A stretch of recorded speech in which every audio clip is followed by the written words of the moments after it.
All right, thank you very much, Jennifer. We are back live with TV6's Aaron Carrata. He is out somewhere. Hopefully he'll let us know where, although if it's your secret blueberry spot, maybe you're hoping he won't let us know where, but he is out foraging for blueberries. Aaron, where on earth are you right now? It's always a leading question, isn't it, Sarah? I'm in a spot that has a lot of mosquitoes out right now, and that's the bad news. The good news is I've got breaking news. The blueberries are out a week early, and I've talked to some Yoopers trying to find how I could forage them. Everyone said, you gotta wait, you gotta wait. Well, I think the warmer weather kicked in, and we've seen them, and I've got just the person who would be foraging at this time of the hour, the Yooper Goddess, with me. Good morning, Lori. Good morning. Look a at little you. buggy out here. Leave it to you. It is a little buggy, but leave it to you to find some blueberries. So, Yeah, look at I that. mean, I've just been picking for like 10 minutes. all right. So Got about 100 mosquito bites. I can. So this is the plant that we're looking at right below too. Might as well just pan down and. This is what they look like. And you can see there's a lot of green ones still, right? So these are going to last for, I would say, another 3 weeks or more, because there are a lot of green ones. I've gone many places looking already, and there's been a lot of green and a lot of ripe. I have never picked blueberries this early, ever. I was picking on the 4th of July. Why do you think they're a week early? Because of the heat. Is it? Okay. I went to the Michigan Almanac and I saw a lot of things that I'm going to provide for the viewers at home later that they can see, but normally it's a third week in July. Yep, toward the end into August. Now, are you looking at any particular size or color? Well, this one here is a little pink. It's not really ripe, but they're still good. And what I like to do is I like to take a container with a handle, okay?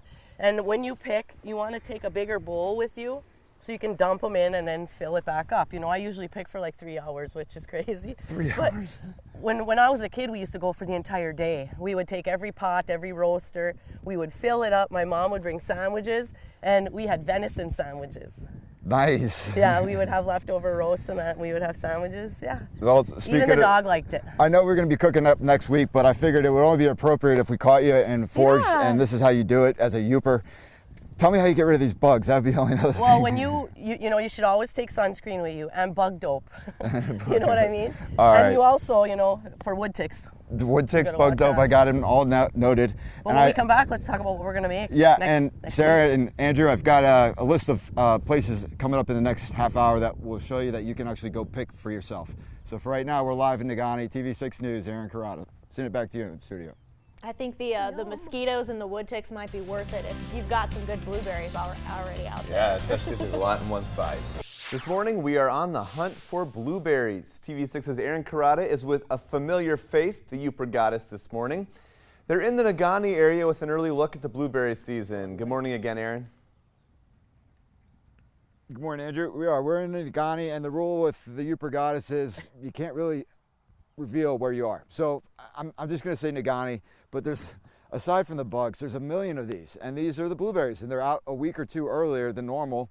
And the Yooper Goddess is with me, and she's been foraging for the past 20 minutes, and that's what she's come up with. That's impressive. I picked I mean, seriously, that is really impressive, Lori. They're nice size too. Look at. Yeah. Really nice. Now, okay, so we were talking earlier about the size that you are looking for. What's the difference between these wild ones and the ones that you could get at a farm? The taste. You cannot duplicate the taste of a wild blueberry. It's just got its own unique flavor. Like when I buy them from the fruit stand, they're tasteless to me. I used to say there's something about earning your keep. I mean, that may be the same kind of comparison where if you pick the berry yourself, you earned it, and it tastes that much sweeter. And you have to love to pick blueberries. I have a lot of friends, we tell each other where they're growing good this year. I have to say, of all people you do, look at the bug juice. You've got like dead bugs. I'm getting bit up, who cares? It's really bad. This is what you do. How did you find this, and how do you recommend someone at home watching to find a place? A lot of times blueberries will grow where there's been a clear cut of the trees cut down. Okay. And it'll be like 2 years later you'll see all these blueberries. Or maybe there was a fire, right? 2 years later you'll see a bunch of blueberry bushes. And blueberry bushes don't last forever. They kind of like 2-3 years, and then you'll go back and go back and go back, and there won't be any blueberries because the plant has had it. Now, what are we going to do next week with these blueberries? And how What do do you you keep wanna them? How do you keep them in the meantime? Can you freeze these? You can freeze them. And what I do is you put them on a big cookie sheet.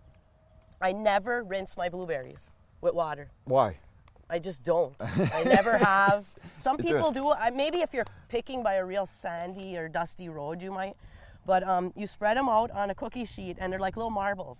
All right. You put them into a freezer bag. Yep.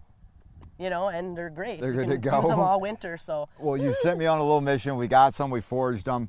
I've got a graphic that I want to show you guys at home. Yeah. Not if you don't want to go foraging, you can also check out these places that I've noted. Basically, off the website of pickyourown.org. It's a really good resource. It's got some of the times and availability of where to pick them. There's a couple that you can actually go do what's called You Pick 'em farm. You Yeah, Pick 'em and farm. like Ponchos and Lake Linden. There might be and one then up in Norway too. there's one Pellegrini's, yeah. in Jassel as well. And then if you actually want to go foraging like us, the one I would recommend is called the Blue Ridge Trail. Yeah, over by where you ski, Yeah, cross country right. ski. Yep. So there you have it. That's a foraging wrap here, Andrew, and Yeah, we'll send it back and keep toss it back running. to you in the studio. But that from in Nagani somewhere. I already had We'll send it breakfast. back to you. All right, thank you so much, Aaron and Lori, for showing us a little bit of your secrets.